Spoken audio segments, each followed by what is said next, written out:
Thanks for joining me for this edition of the Church Security Answer Man. I'm Joe, and I'm so glad you're here today. And I want to talk about this idea of hating the prevention part of church security. I think it's a very valid point. I hope you'll stick with me till the end because I've got two big points that I want to make with you, as well as for the others that you work with or the members of your team.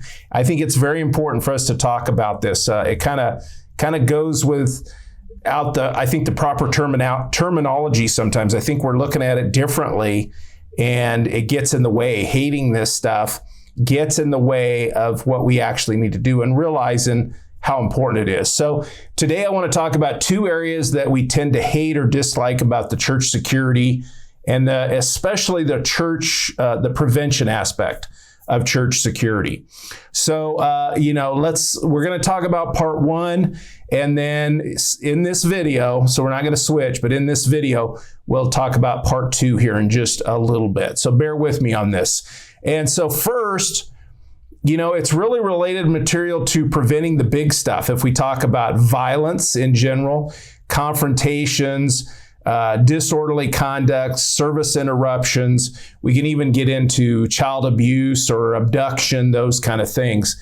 And really, any of these major things could happen at church. They do happen at churches every so often across this nation. And for some of you that watch from around the world, they happen as well. So we do have to be prepared for this stuff. And how do we get prepared for it? That's the little bit of the aspect that we're missing. So, and what do we dislike about that preparation for prevention, if you will?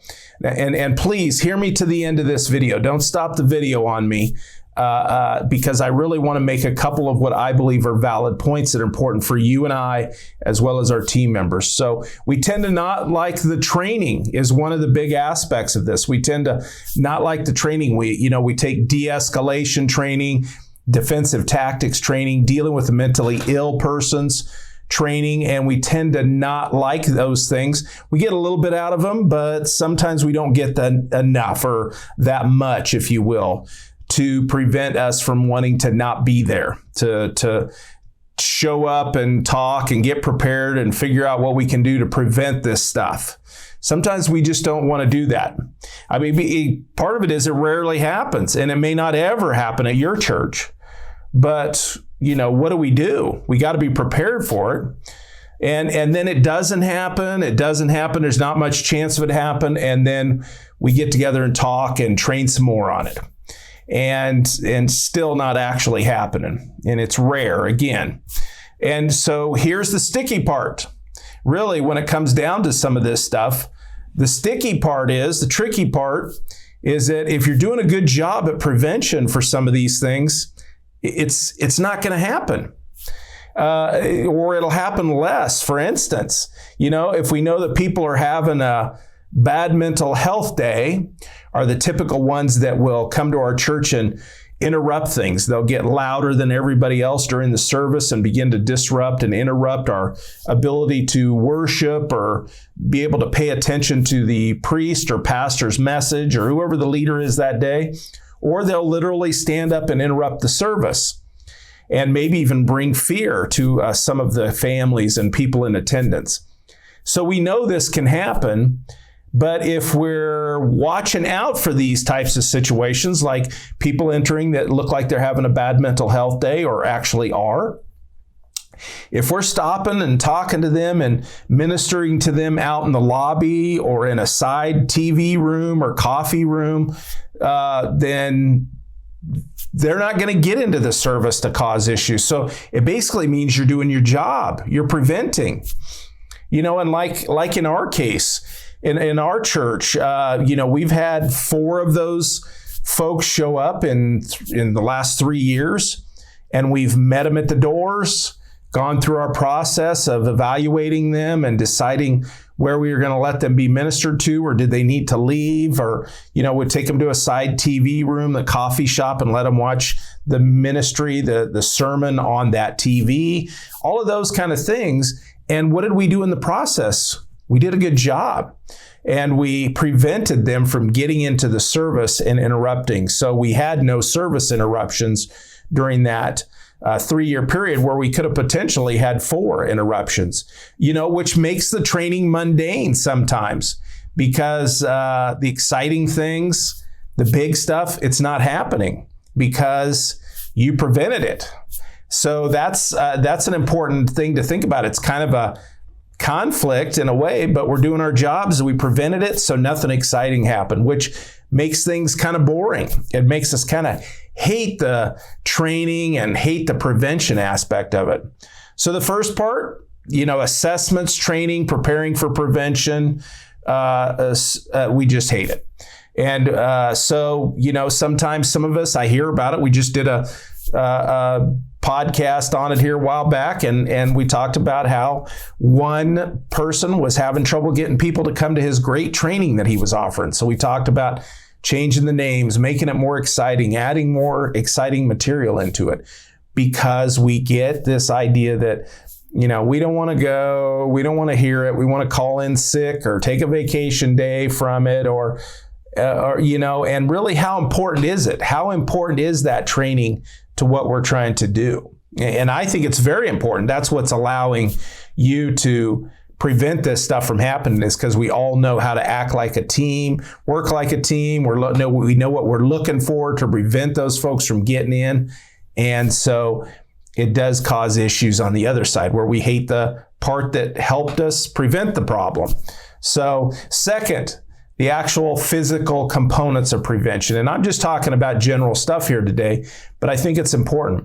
We're talking about the physical components, which is patrolling around the building, walking through the parking lot, walking through the kids area, checking doors to make sure they're not ajar, and, standing our post in the lobby or somewhere else. Those kind of things are components of prevention, being at our post. But it does become boring sometimes. I get that.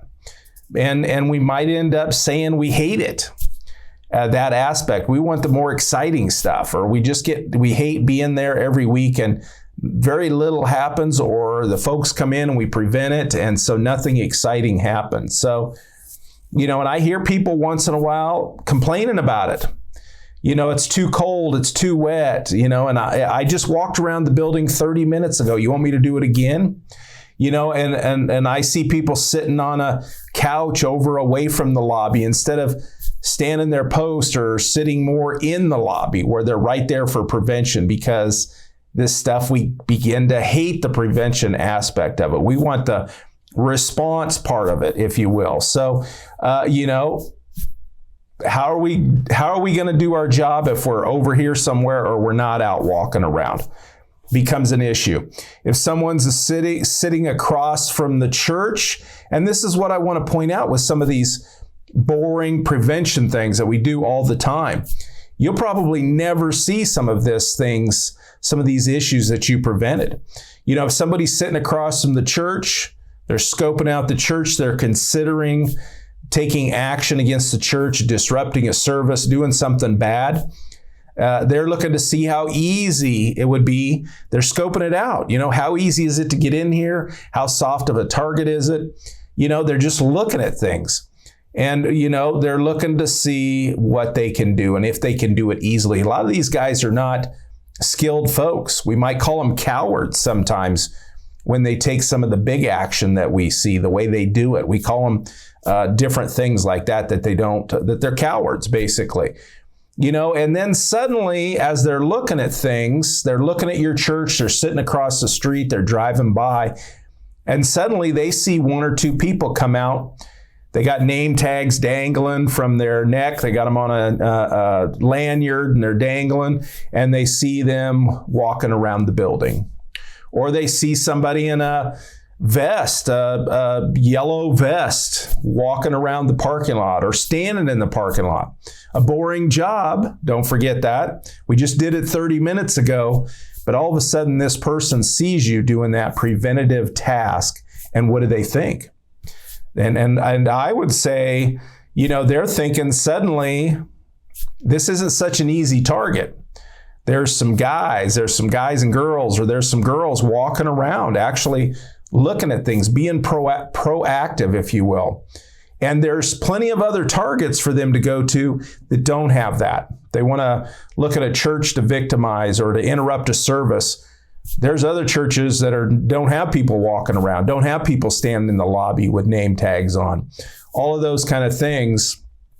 They see people, they see places where people aren't engaged in the preventative, in the patrolling, in the being prepared stuff, and it makes it easier for them, if you will. So prevention's not popular, but the training, the de-escalating, it's not popular.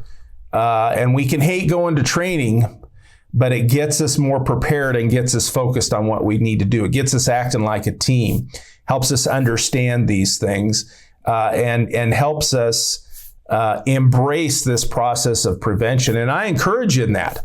I want to encourage you through this quick discussion to embrace this idea of prevention, because honestly, it's one of those tasks, if you're doing your job of prevention, you're training on what to look for and how to handle it and de-escalation and all of that. If you're doing your job, you're not going to have the exciting stuff typically. So you're working against yourself in those ways, but that's what we want to do. We want to prevent it. We don't want our families scared, or we don't want to have a bad reputation for our church because something bad happened here. We don't want those things going on here. So it's well worth our time to train in prevention, the prevention aspects, to help us know what to do to protect our families, our ministries, and our churches. So important. It's the gold. Maybe we can even say the boring stuff is the gold here. That's what's helping us to actually harden the target and prevent the issues from happening, which is our goal. So we got to do it. We got to engage in that. So leave me a comment wherever you can. Let me know what you think about what we talked about today, whether you agree, disagree. Let me know about your prevention programs as well. I love hearing from you folks on what you're doing related to our topic of discussion. And don't forget, we have all kinds of stuff at our hub of information, our home base, if you will, at churchsecurityanswerman.com. Come over there. We've got free forms. We've got paid courses, free stuff to help you along the way, and we're adding more all the time.